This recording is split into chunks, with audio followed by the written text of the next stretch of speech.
the topic that we will be covering is on architectural aid to secure systems engineering, and we have 60 sessions, each of 20-minute duration, spanning over 20 hours in this course, and this is session 1, and in this session we will talk about the need for secure systems. So, when we look at the previous course, the information security 1, it is actually dealt with the security related expectations of the user community. So, at this point we would love to have a look at what computer science has in front of us as a challenge. If you look at computer architecture, the evolution of the computer architecture over the last 4 decades, the real commercial evolution of the computer architecture, the first decade was actually talking about performance, how many MIPS a system can give me. The second decade actually started talking about applications of this, right? Can I use it for multimedia, can I use it for video, can I use it for animations, right? The third decade actually started talking about power and area. The mobile technology came up very prominently in the last say 2000 to 2010. The next 2 to 3 decades we will be talking about security. Why 2 to 3 decades about security? That is what I expect, is that security is like a habit, right? And when you are born at the age of 5, you start inculcating an habit that will come till your last minute. But suddenly at the age of say 30, you want to develop a new habit, it does not come very easily. So, when I start to retrofit security into all the mess that I have done in the past, it is not going to be a easy joke. And so that, and at the same time I am so much involved in my system, these computers have become so personal to us, right, that it is not very easy to throw off all the legacy and start everything from scratch. We essentially will become paralyzed if you try and do that. So, this is the sort of interesting scenario that we are in, and we should say that we are in an interesting scenario because if at all this problem did not come, probably many computer scientists like us who have invested our career in computer science may not have open problems to solve. Okay. So, this will keep us busy for at least till my retirement. I am sure I will be busy handling information security in some form or other, to the best of what I have understood about it, and that is true with all of you. So, that is why this course is very, very important, okay, right. If you want to make a big contribution to computing, many of those big contributions will come through information security. So, if you are a BTech student, if you are a MTech student, if you are going to be a professional, if you are going to be a professor, if you are going to be a scientist, you are going to be a policy maker, a good understanding of information security is always good. So, that is why this course is also important, and we are trying to do this course. Now, what this course will address is the role of computer architecture in the building of a secure system, and we also want to demystify some of the existing features that were included in the architecture as late as 20 to 25 years before. There are a lot of features in the architecture, existing architecture, we are going to enumerate those things, and these exist for the last 2 decades. But unfortunately, many software, including operating systems that have been grown on top of this, have not used these features, right. And if you start using these features, then you can get reasonable amount of security. So, we want to demystify those things. Hey, these things exist, but the software did not use it for whatever reason. Okay. So, that is one of the important things that we want to do. It is not that I need to invent something very new in terms of hardware. There are some small extensions that we need to do in hardware, but there are a lot of infrastructure fortunately which has been developed in the past, which I can use it now to build the secure systems, right. So, what are those infrastructure? That is what we are going to study here, and for us to appreciate that infrastructure, the traditional textbook education that we get is not sufficient. We need to go much deeper, right. We have to go much deeper into the architecture. You have to use a bigger lens to look at the architecture. And what is that depth? We will go and deep dive into it, and that is what we will do here. So, this is a lab intensive course. So, we need to have every participant here should have a Linux laptop or a Windows laptop, it does not matter, but then there is a video that will be uploaded on the site and it will be shared to you.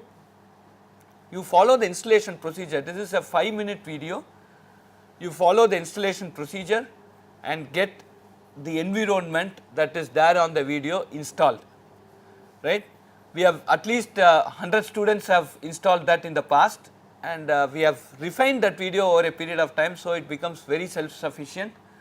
So, you just follow the video procedure and install the environment on your laptop, and after the first 6 hours of lecture, starting from the 7th to the 18th hour, right, or 7th to the 16th hour, those 10 hours of lecturing you have to bring your laptop, or whenever you are viewing the lecture, please have the laptop by your side, because there will be demonstrations that will happen as a part of this. So, this course, as I mentioned earlier, has 20 hours, and that is 60 sessions, each of 20 minutes each, and we are in session number 1. I have already talked about the evolution of architecture, and this slide sums up that the first decade was on performance, because engineering community was using it. It was all of floating point, MIPS, and all these terminologies came up. The second decade was applications. There were media coprocessors that came. One of the interesting media coprocessors, the graphics coprocessor, and there were network cards, which are now network processing cards. Actually, there are some small processors, glorified microcontrollers that sit even over network cards. So, the second decade was how to use the computers for non-computing applications. The third decade was essentially the mobile era, where we are talking about power and area. Now, several decades from now on, we are going to talk about security. It is going to be several decades, and I explained why it is several decades. I move on to the next slide. So, let us see how computer architecture has evolved. So, what was yesterday? So, you had camera, torchlight, media player, phone, video game, alarm clock, remotes. All these things got integrated into one system, namely called the mobile phone. In 1998, when mobile got up in some form, where each incoming call was 20 rupees and outgoing call was 30 rupees, right. Nobody even dreamt that we will use a mobile phone for anything other than talking. But today you use the mobile phone for everything other than talking, correct? And that is what the way computers have evolved, the fascinating way the computers have evolved. Now, what is going to happen today and tomorrow? This is it. Now, your mobile is going to be used, it becomes more and more personal. If I keep on talking over the mobile phone, my wife says, why don't you call it the wife? Because it is also, you keep it in your pocket, it is very close to your heart, right. So, mobile is becoming more and more personal, it becomes much more closer to you, right. So, now you see your mobile is going to be used for even monitoring many of your parameters. Already there are mobile phones which can monitor your blood pressure, can monitor your pulse, right, and everything else is going to become here.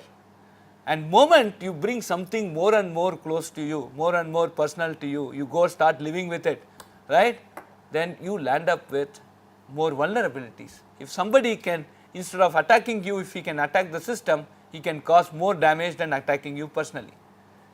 And this is one thing which is not, which we can't say that this is a fiction, whatever you see in the slide. So, it is the difference between yesterday's murder and today's murder. In yesterday's murder, the victim and the attacker should be in the same point, right. I have to go and, if the attacker has to go and kill the victim. But today I can do what you call as a transcontinental cyber attack on a pacemaker. I can do a transcontinental murder. I can set somewhere in some place X and some several Y kilometers away, I could go and attack the pacemaker of a guy and I can kill him, correct? Because the pacemaker is now connected to the internet in some form, because the doctor is viewing your pacemaker. If there is a problem, the pacemaker gives a feedback, and immediately you may not even know that the problem is coming. An ambulance will come and take you and go. Okay, so this is what health monitoring is going to happen, and you call it smart, you call it intrusive, whatever you call it, but that is what is something envisaged here, right? So please note that embedded systems are no more isolated from the internet. So you have got Internet of Things, right? And so this Internet of Things, these are all the Internet of Things, and they are all going to be connected. So everything that is going to be of some significance to your life is going to be on the internet, and this opens a very huge area of prime importance, namely security, right? So even to protect yourself, and you work very hard that your grandchild gets protected because of some infrastructure that you create, is of very big importance. And more as you see, computers and electronic devices are going to become much more closer to you in life, right? And it's not that you can hide away from them. Okay. Now, when I want to look at security, so the next question you ask, what do you mean by security? What should I do here? So this is the structured computer organization that you see in many of the textbooks. I have a digital hardware, this is the real electronics. On top of it, there is a layer called the microarchitecture. When you go and try to categorize your digital hardware, you see some microarchitectures. And beyond that microarchitecture, there is a layer which is called the operating system. On top of the operating system, there is the compiler, which is called as the assembly language level. And on top of the assembly language level, you see there are application programs, there are application development environments, right? Your compilers, your desktop, your GUIs, etc., which helps you develop these applications. And on top of it, the applications you as a user write. So when I want to use a computer, there are at least 5 layers that you see that I have put on the screen. Now, each layer by design has been isolated from the next layer, right? Now, when I write an application, I do not know which compiler is going to compile, which hardware is going to execute, what is the processor number. So you have a mobile phone today, do you know the exact part number of your processor? Abhinay, do you know? What is the exact part number of your processor? Do you know who made that processor? Nothing you know, right? Who compiled that Android code? Do you know? What is the version of the Android that is being used? Is it Android or iOS? Sharda? You know what is Android or can you tell me the exact version of your Android that is running on your mobile phone today? Who wrote that device driver? Nothing, right? Lot of things are hidden, right? If you are a little inquisitive, you go and do some 5% of this, right? Now, why is it like this? Suppose I say that I will not isolate this layer. You have to know about everything before you start writing a program. Then just to make you write the Hello World program, it will take 8 semesters. So instead of having a BTech in computer science and engineering, I should have BTech in Hello World program. Because to write Hello World, you need printf. To know printf, you should need how to write a device driver. If you don't write a device driver, you should need what a graphics card is. Then you should need how to interface with that, you should talk about PCI Express, everything. So I have to cover architecture, I have to cover everything before you write on single program. It is impossible even to teach a course without these abstractions. So if I am working at layer A, I don't know what is happening about layer B. So there is a complete isolation between digital hardware, microprogramming, operating system, assembly language level, and the compiler application program and high level programming. Note that this is the isolation which becomes a very, very good soft target for the hacker. You are writing a program, you don't know what is going to happen beyond it. So you obviously do something without understanding its implications. And you are at the application software level, and I go and hit you at the microprogramming level or your operating system level, and I can go and crack your software, right? So the isolation that has been imposed voluntarily by system developers to ensure that you go and start executing programs with ease. You start using the system with ease. That isolation has become the major stroke for vulnerability, right. So, every layer that we are talking of is now today something like a virtual layer, right. It is something like a virtual layer and you do not have anything, you do not know anything about the sides of this layer, and so and that becomes a major source of vulnerability.